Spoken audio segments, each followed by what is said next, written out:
วงพงษาลีแจ้งเตือนเฝ้าระวังฝนตกหนักดินเจือนและน้ำท่วมในระหว่างวันที่10 หาวันที่16 สิงหาคม 2026แผนกเกษตรกรรมและสิ่งแวดล้อมแขวงพงษาลีคาดคะเนสภาพอากาศในระยะ1 อาทิตย์ต่อหน้าแต่วันที่10 หาวันที่16 สิงหาคม 2026ห้องความกดอากาศต่ำจะสืบต่อพัดผ่านอยู่แขวงภาคเหนือของประเทศลาวสมทบกับลมมรสุมตะวันตกเฉียงใต้จะมีกำลังปานกลางพัดปกคลุมอยู่เขตภาคกลางและภาคใต้เป็นส่วนใหญ่ซึ่งเจ็ดให้มีฝนตกฟ้าห้องฟ้าเหลื่อมในระดับคอยหาปานกลางอยู่ทั่วไปและจะมีฝนตกหนักพร้อมจะมีลมพัดแรงอยู่บางบริเวณในแต่ละภาค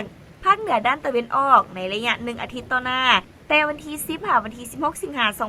2026จะมีฝนตกฟ้าห้องฟ้าเหลื่อมในระดับคอยหาปานกลางอยู่ทั่วไป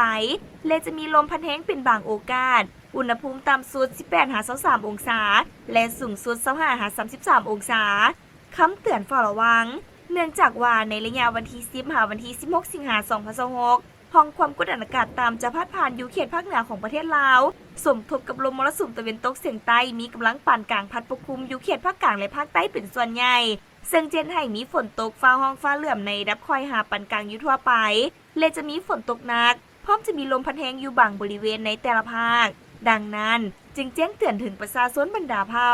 องค์การปกครองท้องถิ่นและองค์การจัดตั้งทุกภาคส่วนจงมีสติระมัดระวังต่อสภาพฝนยังจะสืบต่อตกปานกลางหาตกหนักติดต่อกันหลายวันที่เจนให้มีน้ำท่วมสูน้ำท่วมยึงน้ำท่วมอ่างในตัวเมืองดินเจือนลมพัดแห้งหลังคาเฮือนเปเพ